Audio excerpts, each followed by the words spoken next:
Ladies and gentlemen, get ready for an experience like no other. Tune in every Monday at 1 p.m. Pacific Standard Time for The Mary D. Show, where the ordinary meets the extraordinary. The Mary D. Show brings you powerful insights and inspiring stories from a diverse range of guests. Join our incredible host, Mary D. Welch, as she sits down with thought leaders, business owners, and changemakers, sharing their journeys and successes. From career professionals and entrepreneurs to educators and beauty advisors, Mary D. Welch interviews sports figures and health enthusiasts, offering a platform for extraordinary voices. Explore the world of extraordinary people and places in business and finance, homes and real estate, beauty and wellness, education and empowerment, sports and health, and more. Want to be a guest on the show?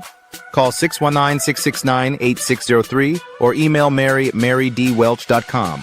Visit www.marydwelch.com to learn more.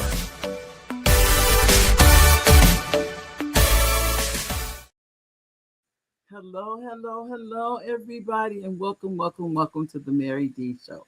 If you are brand new, but some of you may be, welcome. If you are, they say, I call them super fans. If you're a super fan, welcome. But welcome to the show. We are back for another Monday. I'm telling you, it seemed like it was just yesterday. It was last Monday. Ladies and gentlemen, these weeks are flying by. They're just going, I'll speak for me. It feels like they're flying by. It's just so much going on in such a short amount of time. I just think, I'm just going to speak for myself. It just seems like, it just seemed like it was last Monday. But I'm here today. I almost forgot to say, first of all, hi, live viewers. How are you?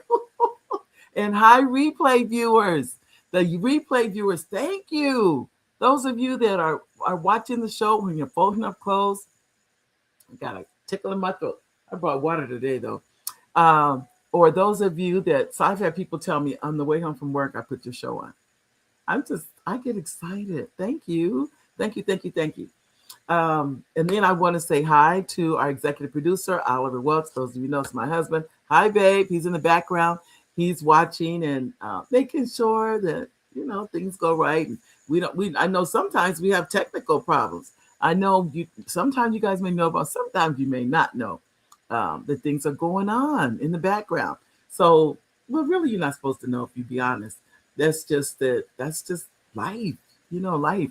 So I wanted to talk to you about some things on my mind. Let me tell you guys all this, guys.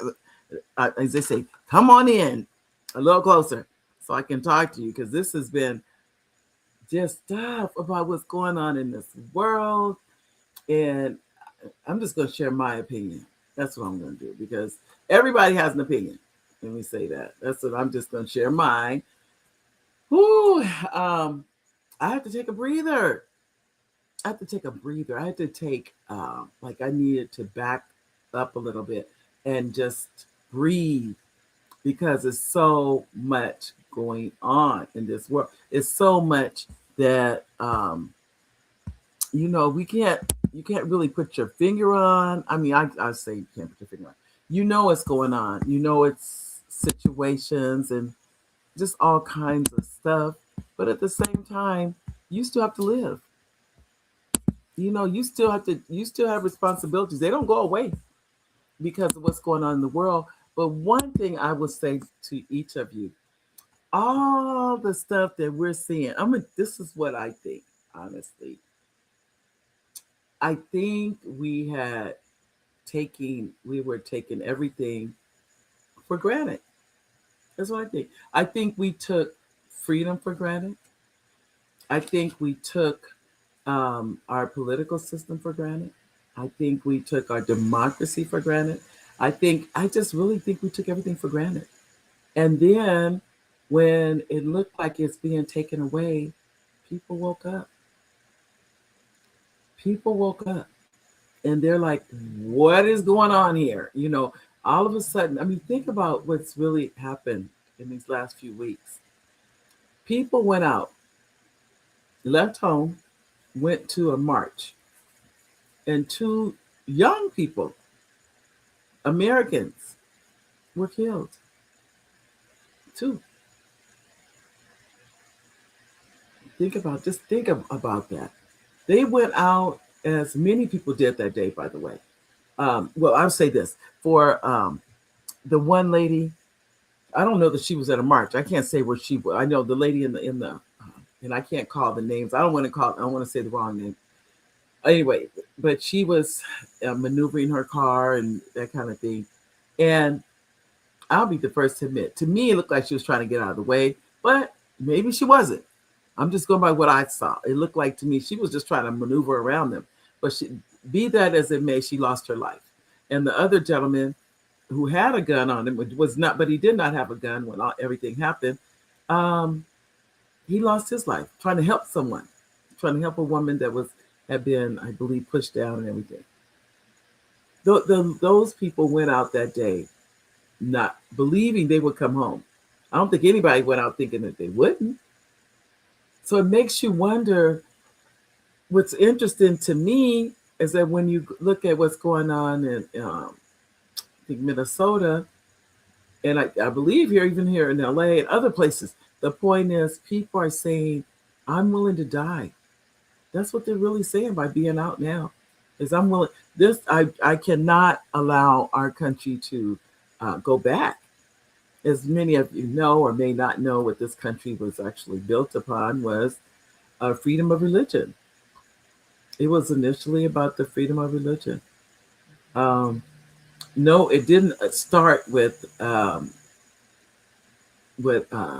mean, as far as we can go into slavery and things like that, because that was it was an economic issue there. But the point is, it was initially freedom, and some other things you probably know or don't know. It was if you were in what's called debtor in England, they had what was known as debtor's prison. Meaning, if you owed a debt, think about this now. You owed a debt.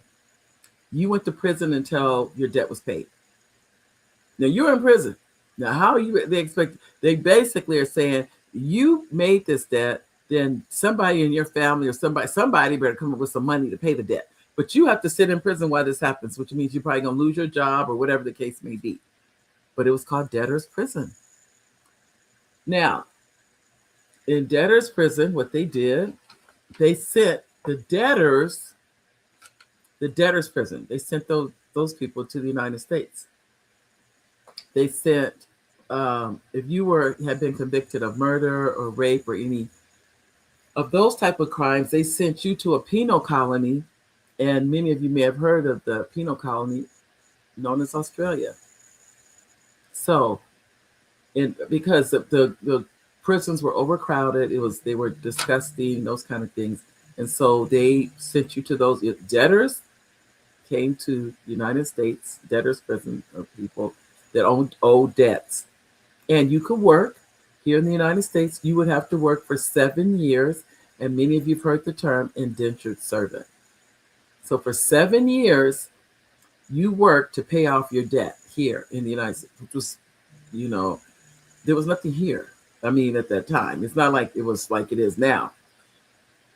And so we would, not when I say we would, I wasn't here then, but they would come and work for 7 years. And after 7 years, now they were considered free.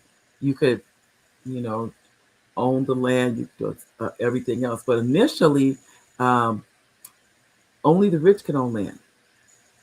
You couldn't just own land. It was like you had to be not royalty, but well off in order to own land. But that soon changed. So, and I'm giving you guys a history lesson. And I think it's because I think we forget how we even got here. How did we even get here? And yeah, that's why I'm giving you the history lesson. How we even get here. Because even, and some of you may or may not, say or may or might not know, even in the American Revolution, even when we got to, I've brought you up about 200 years since then, but even in the American Revolution, initially in the American Revolution, the slaves that fought for the colonies or the colonists, they were promised their freedom. They were promised their freedom. If you fight on our side, But the British promised the slaves their freedom if they fought on their side also. They said, if you fight on our side, you're going to be free. Americans did not keep their word. The colonists did not keep their word after the end of the American Revolution. Um, and some of you probably already have known in the American Revolution, we did not fight a conventional war. And that was one reason why the British surrendered. When they saw it was not a conventional war. A conventional war means you stand what's called musket to musket in an open field and you shoot at each other and pray that you don't get hit, basically, is what it comes down to. But the point is, we didn't that's how that was how warfare was fought at that time. In order to win, Americans started fighting like what we're known as Indians or Native Americans. We would hide behind trees. We wouldn't fight musket. We did not face them. We would come in at night and do things to their camps or poison their.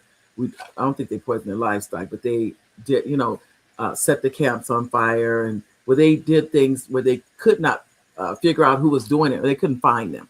So it wasn't like they were right in front of them when they did all these things. So they couldn't kill them. And that's why the British realized this could go on indefinitely. And remember, too, we were fighting against the strongest known army in the world. And still won. That's really, I know it's sometimes hard for people to realize, I think. But we were fighting for our freedom. And what was our freedom for? Prior to the American Revolution, we could only trade with Great Britain or England. That was it.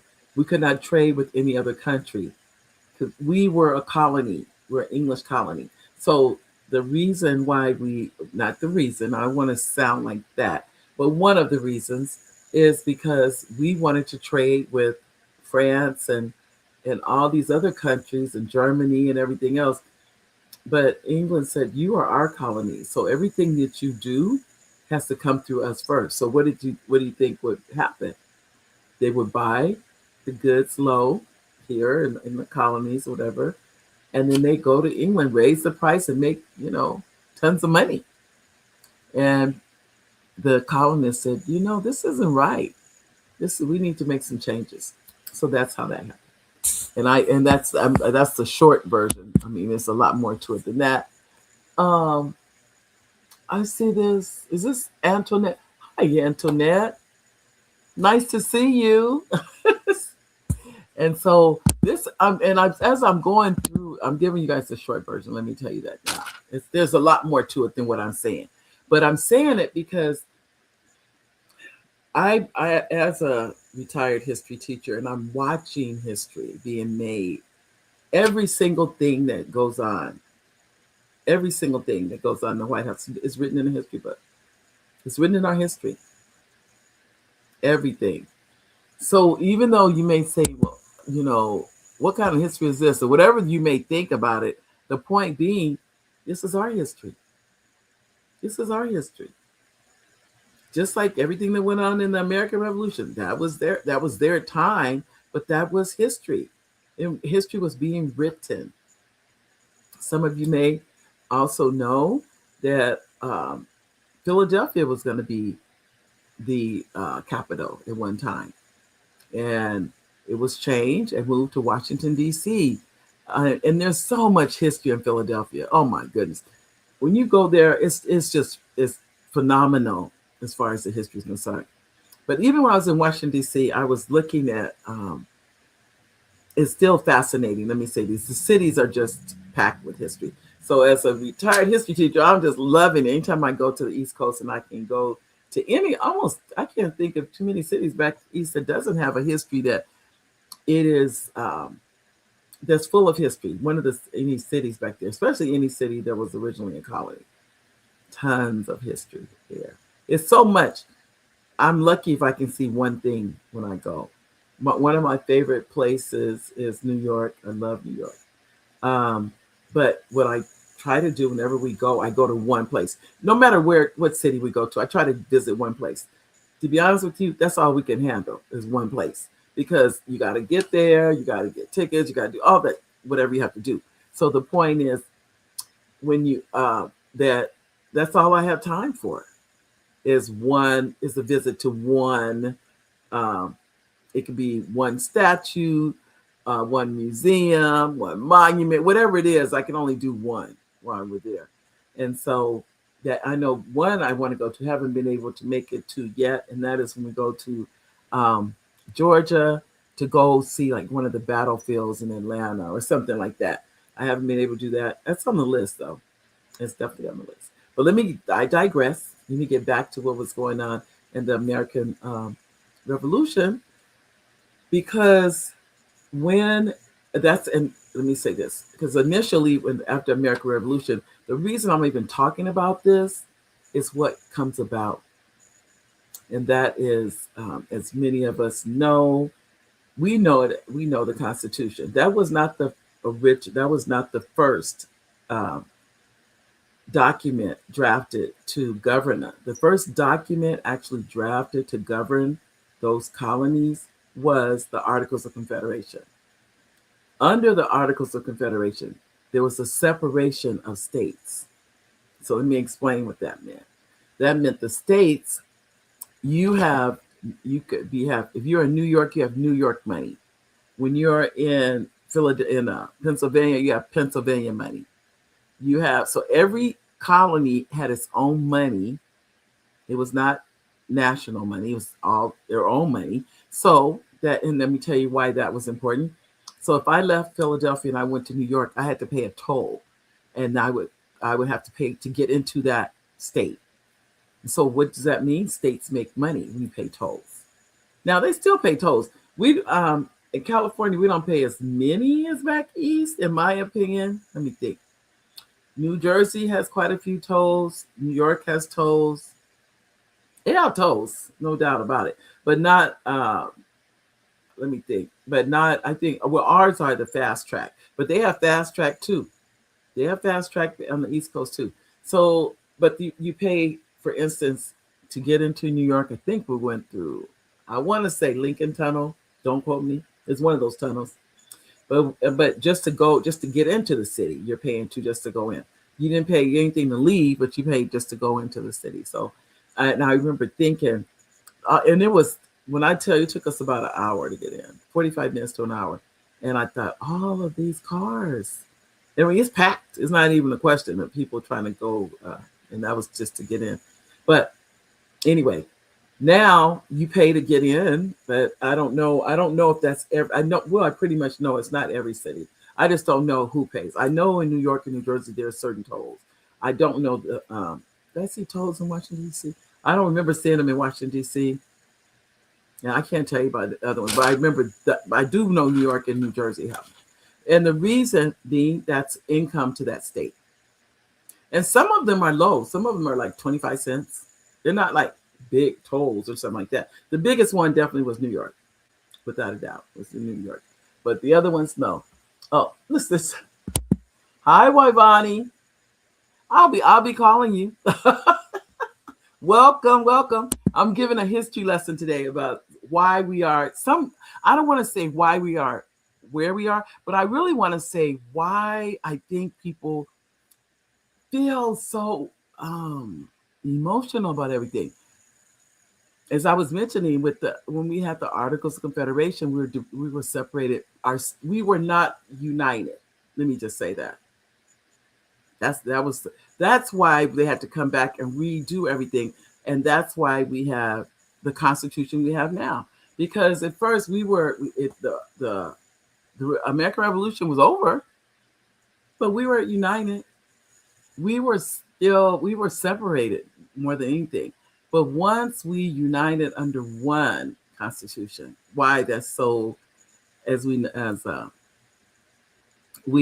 I mean, it's the one that we look to that Thomas Jefferson wrote and everything is based on ideals that we believe in as the United States. We believe in these ideas. So he was actually writing for a country that at that time was struggling. And some of you already know Thomas Jefferson, even though he was writing all these good things about freedom, he owned slaves. So did Washington. So did George Washington. They were slave owners. that was the norm in that time period, unfortunately, but it was still there. It still wasn't like they were these. That's so interesting. They have all these grandiose ideas, but at the same time, they own slaves, both of them. Um, how they, I can't tell you how they looked at that. I can't even imagine how they had to make it in their mind to make it work, that this is okay, to that kind of thing. But that's something they had to figure out. But I would say to each of you, this was is telling you the dichotomy of I'm writing about, the freedoms that they would have, but they really were saying, without saying it, that their slaves would not have those same freedoms. I don't think they could even envision today. I don't think so. I mean, maybe they could. I don't know. But I think it would be kind of hard for them to envision how people operate today in our society. And what I see when I see people in the streets fighting and all these things going on is they're saying, we're not going back. We're not going back to a society where we don't trust each other, where we don't believe in each other as a country, we don't support one another. Um, all of these things and these ideals that are so, think about it, they're so delicate. They're so delicate. They're so, what's the word I'm looking for? They actually, what I see when I see people in the streets, they're saying you can't take them back. That's not what we have lived all of this time under this Constitution of the United States. It has been changed. There's been changes to it. Not many. Not many. Think about, if you really be honest, there haven't been many changes to it. You would think it'd be more, but no. The basis of it is still exactly what it was when he wrote it. The form of the Constitution. Because you'll hear people say, this is my First Amendment right. This is my Second Amendment right, which is really interesting if you think about it, that people would even say that I know my rights. I know these are my rights. So what they're saying is, under that form, the Constitution of the United States, I have rights. I am a citizen of the United States. I have rights. That's what they're saying. And what they're saying is, and I'm not going to let you take them away. I'm not going to let my children live under anything less than what I've lived under. I'm not going to let anybody live on anything less than what I've lived under. And that in itself is huge. I don't even know how to say just how big that is, ladies and gentlemen. I don't even know how to explain it, because it's so big. It's so daunting that we are saying no. No. Now, the whole thing, and this is what I think. Now, I'm going to be honest. Someone just recently told me, do you know that Obama has sent back many immigrants? And I thought, I never heard anything about that. I didn't hear about nobody marching in the streets. I didn't hear about, I'm not saying none of this happened. I just don't remember any of this. But he let people go to court, have their day in court before the judge, whatever they're going to do. But it was, whatever it was, people were still, they did what they did it in a way that was dignified. It was dignified. They have their day in court. They go to court. If they decided, if the judge said, no, I'm sorry, you don't have asylum and you have to leave, I'm sure those, I almost guarantee it happened. But the fact that we don't, well, I'm going to speak for me. You may have known about it. I don't even remember hearing about it. Tells me that it was done in a different way. I honestly, truly had just, when I see children crying, when I see adults, when they are putting people on the ground and doing, it hurts my heart to see all these things. And as many people know, I have no idea where people are ending up. And I don't know if anybody else does. But I'm curious and some of you may be able to answer this. What was it that where they end up when Obama was doing? I'm saying about when he was president. So some of you may know. I don't know. I don't know that part. Oh, Ruby. Hi, Ruby. You're recovering from foot surgery? Oh, thank you, sweetheart. I'm praying the best for you. Oh, for you to still come. Thank you. This is the super fan. Thank you, Ruby. I tell you. Oh, that's so sweet of you. Please let me know. Please keep me in touch, okay? And what's going on with you? Yes. Oh my goodness, Ruby. I tell you, like I tell you, and Ivani has become a super fan. So Ivani's, I think are you 2 weeks in a row, Ivani, or 3 weeks in a row? But thank you for coming. All of you, thank you for coming. And I know some of you are like, I didn't come here for a history lesson. but truthfully, I've learned this about life. If I learned one thing today that I didn't know yesterday, that is such a blessing. Just one. Just one. I don't need to know 10. Just one thing that I did not. Something that I learned that for some reason I didn't get it yesterday, but I learned one thing I didn't know. So if there's something you want to add to anything I'm saying, please do. Please do. But like I said, as someone that's watching history, that taught history for years, and now I'm watching history, and I'm a witness to history. And I used to tell my kids that in class. I said, you are witnessing history. You're witnessing it. But we don't always know that or think that. We think, oh, we're just watching this and watching that. But this is what will be written in the history books. All of the things we're seeing now will be in the history books.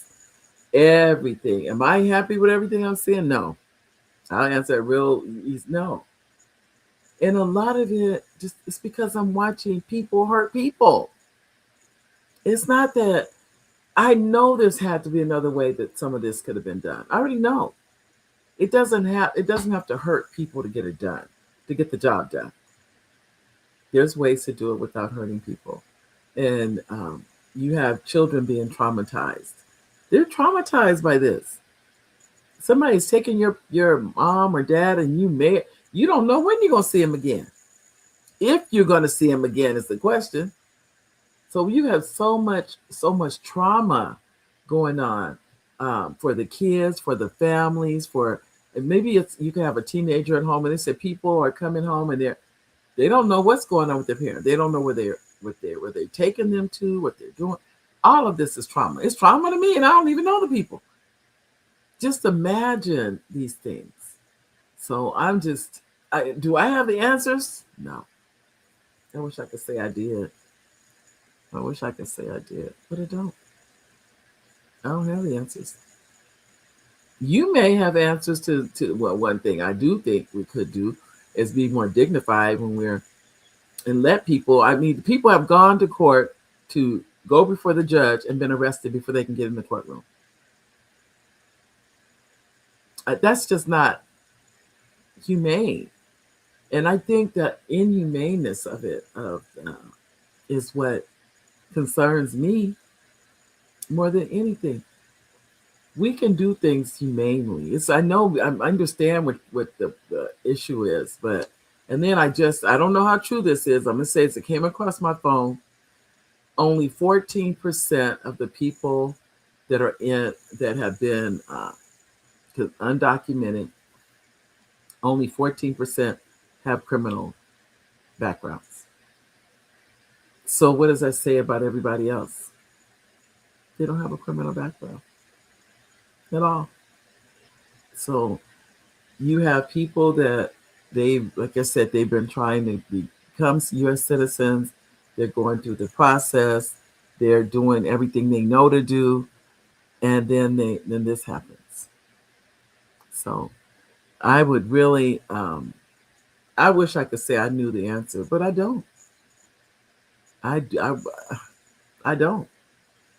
If you have any ideas, I'm all ears. Like, as if me knowing's gonna matter. I'm saying that because we don't know what we can do. We really don't. But I'm finding for my own self that I don't know. It's like I feel lost in some ways. Now, I'll be honest, I don't know anyone um, at this point that I can say I know someone that's an immigrant and I don't know anyone. But from what I see on TV, it's enough for me.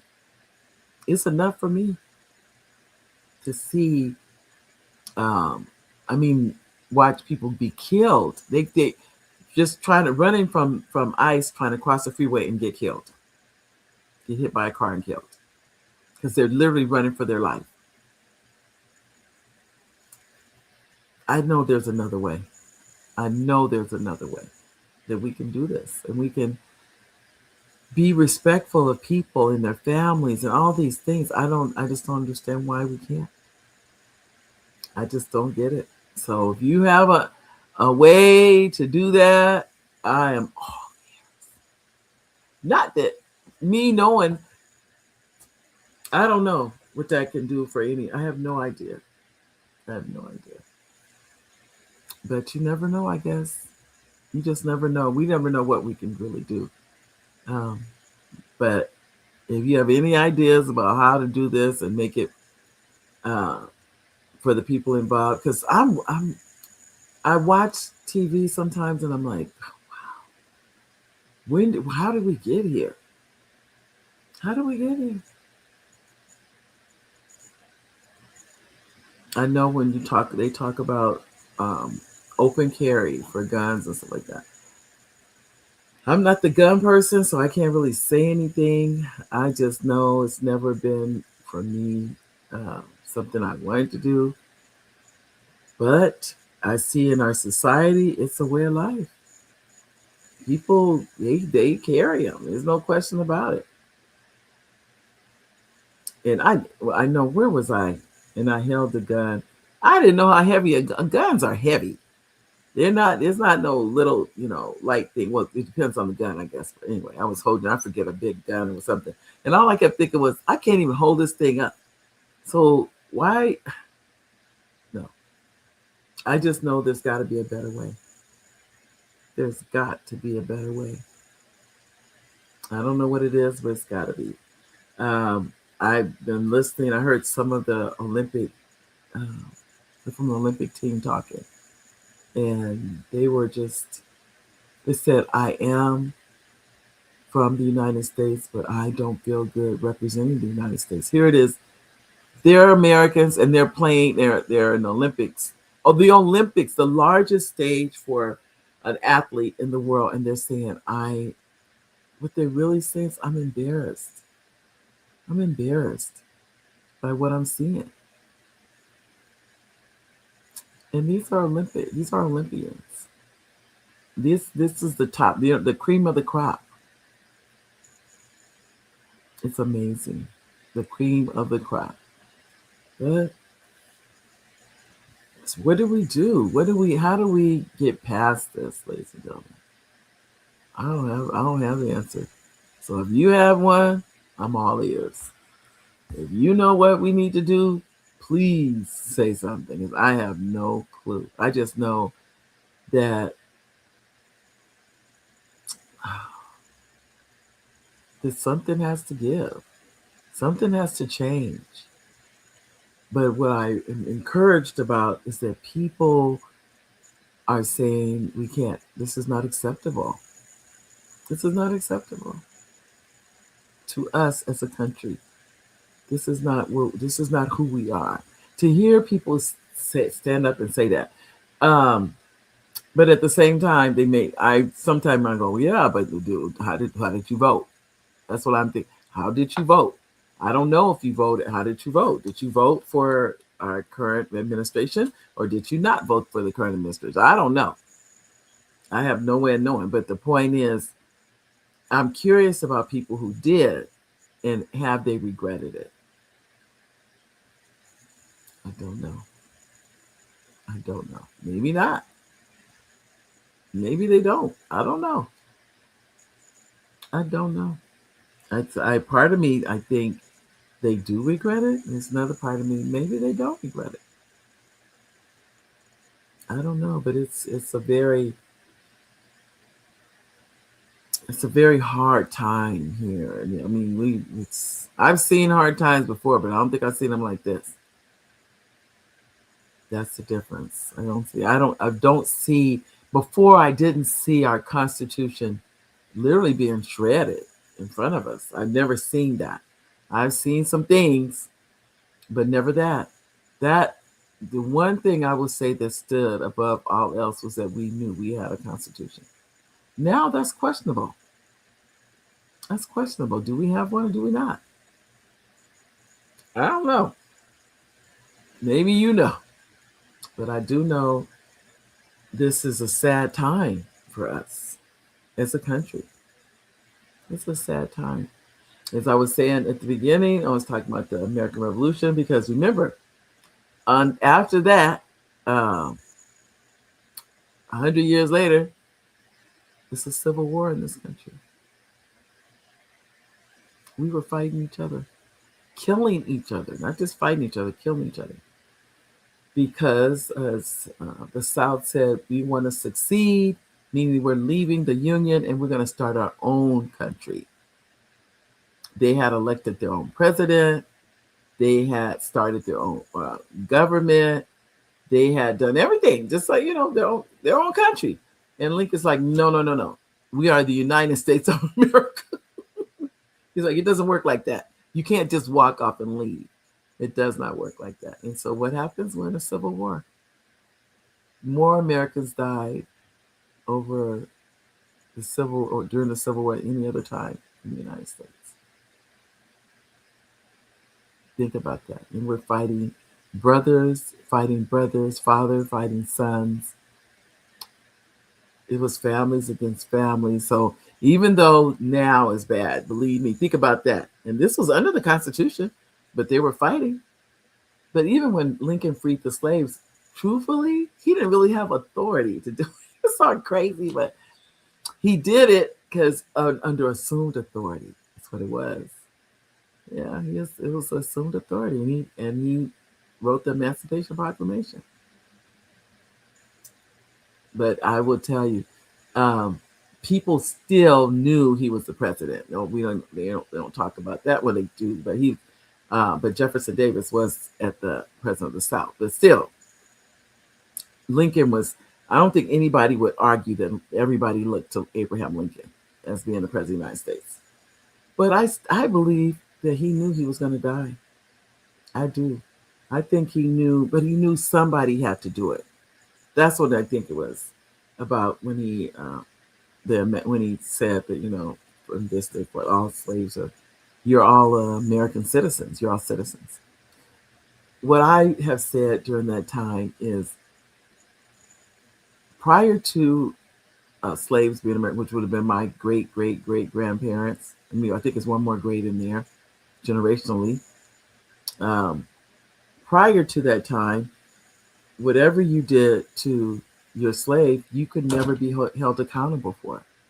After the Emancipation Proclamation, you're now held accountable for everything you're doing, even though that really didn't happen that way. That was the premise for it, was that you could not just do anything anymore. Those days that ended with slaves becoming free and becoming U.S. citizens. That was it, supposedly, but as we know, that was not it. But that's the law was the premise of the law was that happened. But that's what someone told me not too long ago. They said the Civil War never ended. We thought it did, but it didn't. I thought, wow. And in some ways, I could tell what they mean by that. Even right now, many southern states get less funding than any other states in the country for whatever the reason. Don't ask me why, because I don't know why. Even right now, we're seeing, you could say, I would say racism is not just limited to the United States. Number one, it is an evil that unfortunately exists, I think, worldwide. I don't think it's just limited to any one area. I think it's worldwide. But I think that we have to look at ourselves. We still, this is not, it's not a time not to be self-reflective. It is a time to be that. But it's also a time to, I don't know how to say fight against it unless you are, I would never tell anybody to go risk your life or do anything like that. But how do you do that? How do you fight against something that's so prevalent? Not just here. And it's not just the United States, and it didn't just come up with our new president. He didn't bring racism. It was there before he got there. So how do we deal with it? How do we function under it? Because I think that's what's going on now. I don't have the answers. But I will tell you this, ladies and gentlemen. This has been trying times. And it's not over. It's not over. I literally sometimes cannot even look. My phone is like buzzing every day about something. I have not seen the pictures of Michelle and Barack Obama. I intentionally have not seen it. I don't even want to see it because I know it's like an evilness that somebody would even do that to a former president and first lady. That's evil. That's all it could be. And for that to be even associated with the White House is saying, wow, wow. I haven't heard, and I'll be honest, I haven't watched the news, so I can't say anything. I'm hoping that there's been some type of retraction or something like that, but I don't really know. I don't really know. I've been busy. I've been so busy. I haven't had a chance to look into that, to see if there has been some type of apology or I doubt it. That's me saying that. I doubt it. But you never know. That I know what people told me. I actually was at one of my girlfriends, and I said, and her husband was telling me about it. He said, "Do you want to see it?" And I said, "No." And he said, "Why?" I said, "Because once I see it, I can't unsee it. Once I see it, it's in my head. That's it. That's just how it is. It's not. It's gonna live here, and that's why I didn't want to see it." And so, those of you that have seen it, I don't know. I don't know, but I haven't seen it intentionally. I just don't want to see it. I don't want to see anything negative, anything that's not positive. I'm not saying or maybe I am putting my head in the sand. Maybe that's what I'm doing. But I didn't see what seeing it would be beneficial. That's why I did. That's why I didn't do it. So, but I would like to share with you that write your congresswoman or man and let them know how you feel about what's going on. Because as I said before, when history is written, it will say whether the Republicans say they didn't agree with everything. If you didn't vote against it, you're agreeing with it. And only a couple of people not voting against it, from what I understand. Everybody else is kind of agreeing. I don't know. But I know that you've got to let people know how you feel and what you think about things. You have to do it. Nobody can do it for you. All of your Congress, you can find, all you have to do is Google it. They all have offices. They have offices in their district and offices in Washington, D.C. Every congressman or woman and every U.S. senator.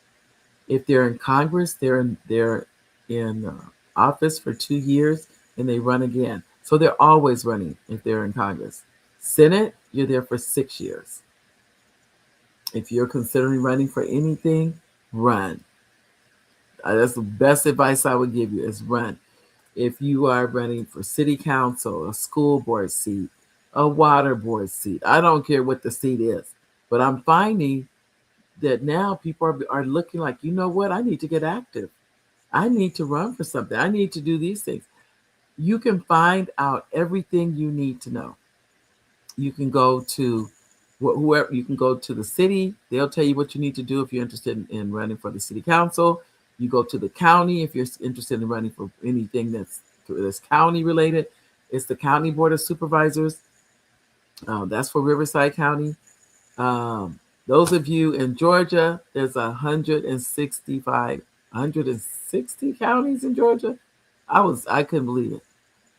But the point is, that means every county has a city government, every county has a county government, every county has, I don't know if they're called commissioners in Georgia or not. On ours, it's if you're at the city council, you're at the city level, you're at the council, and if you're at the county level in California, your county, they're called supervisors. Or if you run for the school board, you can be on the school board. But the point is, be a part of what's going on. Now is not the time to sit back and say, oh, somebody else will do it. Nope. Those days are over. You are the somebody else to do it. There is nobody else coming. As I was talking to a group not too long ago. I said, nobody's coming to save us, in case you haven't noticed. We have to save ourselves. There is nobody galloping up, to, to save anybody. So if you want to make a difference, run for office. If that, you may say, well, I don't know what to do. Who doesn't have Google nowadays? Google it. I know for city council in Riverside, you need 25 registered voters to sign the petition for you to run. Now, I would advise you to get 50 or more signatures, because some of the people that tell you they're registered are not. So you want to get more than enough signatures. Let me tell you, that's just a word to the wise. So that's the city. I don't know what the county's requirements are, so I can't tell you that. I only know about the 25 you need for now, and that could have changed since the last time I checked. So you can go to the city yourself. Those of you interested, I'm using Riverside as an example, and find out what are the qualifications. Or Google it, and then also you do the same thing for the school board or any other elected office. You can find out what it is to run for. In the state of California, we have assembly seats and we have Senate seats right in the state of California. I'm using California's. That you can run for. There are elected seats. There's right now we're getting ready for election with the mayor, I believe, in Riverside. I guess they'll take the two highest in June. I think it's June 3rd. Don't quote me on that. And then they'll be in a runoff for the November election. So we'll see. But the point is, there are people running, but you have to pretty much get geared up and get going now. You are going to need a campaign manager. You are going to need a treasurer. And sometimes, I don't think they're both, though. I think you need one of each that work with your campaign. I think you need both. So that's just the two that I know for sure you are going to need. So you really need people that believe in you and believe in your ideals. So you're going to need that. People you trust. Definitely. We just went through a big thing here in Riverside, which was not pretty at all. And it was to bring low-income housing to people that are currently homeless and veterans. And we have received a $20 million grant from the state. There were 3 votes for yes and 4 votes for no. And we lost the grant. Now, to my knowledge, I need to check. I need to check back with our council people to find out, was there anything they could do? Or I know they got an extension like for 10 days, but I had a feeling the council would not vote to use the money, because it was my understanding that some of the council people were getting money from certain individuals that will remain nameless, as I say. And I'm saying that to say now there's no limit on what people can give. Think about that. Just that alone lends itself to corruption. The fact that I can give you X amount of dollars, and that means if you have the people that have the most money, who they're going to answer to? That's what it looked like to me.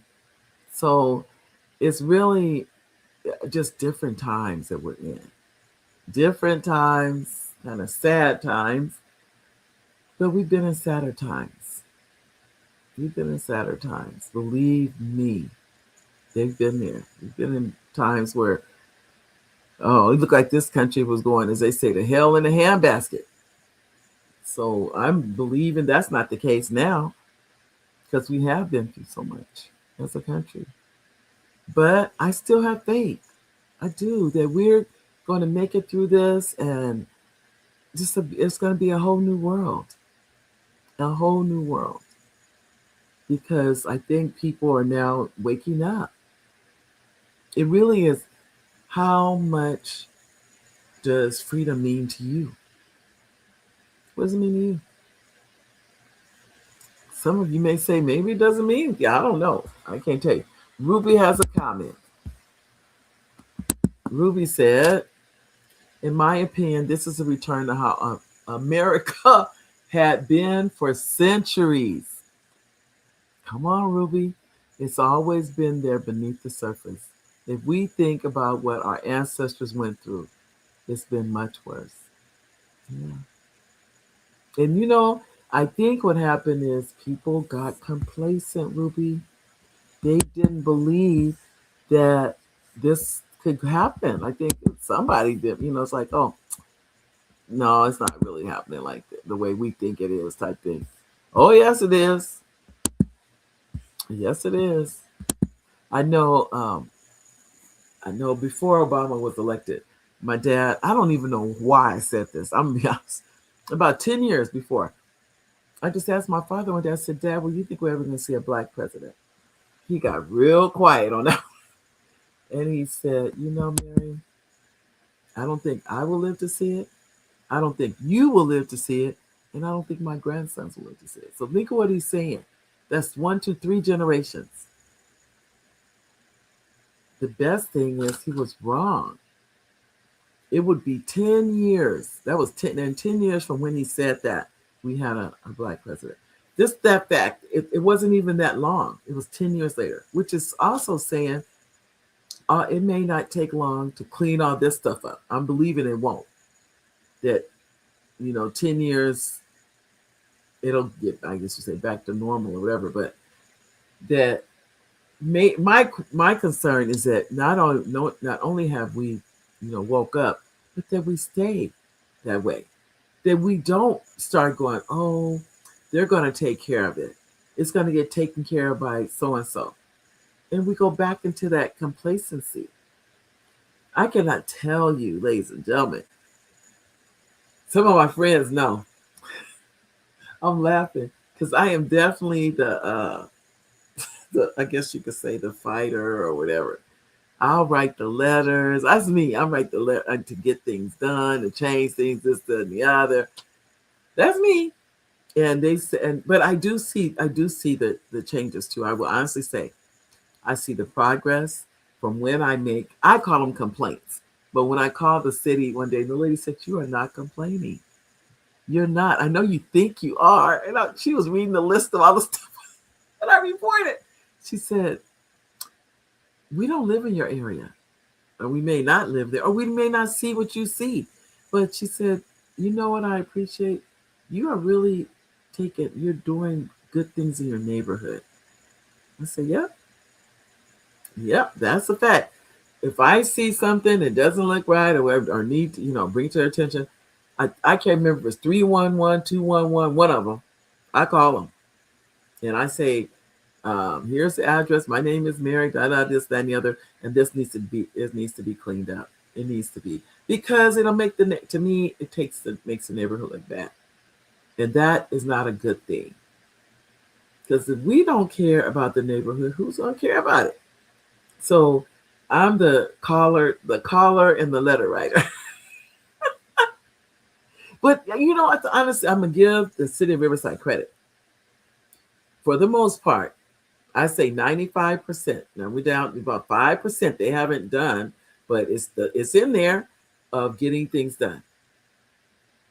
I will honestly say I write the little comments, send an email, whatever it is about what. Let's say it's. I'll use whatever I use. There was at the at the park. There was a restroom where somebody, you could tell, kids graffiti it, and they put a color on top of it, but it didn't match the color that it originally was. And I looked at that restroom. I said, "It doesn't this look ghetto?" And so I called the city and I said, this doesn't look. It doesn't represent our neighborhood well. They need to paint. And I thought they were just going to paint the wall. That's what I thought. But Oliver came in. He said they paint the whole restroom. I didn't even know that. I just knew the wall that had the little, where you could tell they did the graffiti and they painted over it a whole nother color, which was like, what? But the lady told me, she said, I guess when they saw it, it was like, why would you do that? In fact, I think I took a picture of it. I took a picture because I wanted to show this is real stuff going on over here. It's so many, and they've been little things, but if it will make your neighborhood better for everybody, make the call, send the letter. You don't have to send long letters. All you do is do, okay, whatever the situation is, and do bullets. That's what I'll do. I don't do a whole lot now. It's just this, like, it'll be like 2 bullets. That's it. And it goes to my council person, whoever's in my council, or and their field rep. The field rep is who calls me, and they'll say, well, did you get this done? And they always check. I have to give them credit for that. They call back and they want to know, did XYZ get corrected? And I'm like, yeah, thank you. Thank you. And they're like, thank you. I know you don't think it matters. They say the same thing. Now, I don't know if they're just saying that or they're glad to be taking care of it. I know when I live in the neighborhood, if I see something, I say something. I'm the nosy neighbor. That's why. I think I really am, whether I want to admit it or not. I am that person but I'm not the only one. That's what I noticed. I was telling a friend of mine, she used to live here. She has since moved. And I mentioned to her about things I was reporting. She said, I'm reporting the same things too. I said, oh, good. I'm not the only one. So, ladies and gentlemen, today was different. Not to have a guest, but to just have me and you. Not to, it's not about anything, but I was doing the history lesson at first, but then you may say, well, I don't want to run for office. You don't have to. But let's see if something needs to be done in your neighborhood. Can you make that phone call so the city will come and fix it or repair it or take care of it? I know I made a call. It's still she was reading all the list of other stuff I've sent in. And one was at one of the city parks, the lines in the parking lot. You can't even see them. And I reported, she said, we have it right here. I know they have to put it out to bid. But I think she said they've already been out there. And I'm telling the truth. You can't see it. You can't park your car. And I mean, you can, but you can't really tell where to park it type thing. And I thought, now, I know I'm not the only one to see this, but I've learned too, everybody doesn't know how to contact and who to contact and who to can make a change like that. So I do what I call that part, my part. That's my part. And that's what I do. I make the phone call. So whatever you can do that. You don't have to go to the White House yelling and screaming. You don't have to say to your congressman if you don't want to do that. But what can you do right in your own neighborhood? Do that and make that difference. Because everything we do matters, good and bad. I love you guys. I will see you in a week, a whole week. I can tell you right now, I'm really kind of saddened by everything, but I'm trying not to show how sad I really am. But just know, God bless each and every one of you. I will be back in 7 days. God say the same, and we'll talk again. God bless you guys. Bye, everybody. And Ruby, I'm going to give you a call.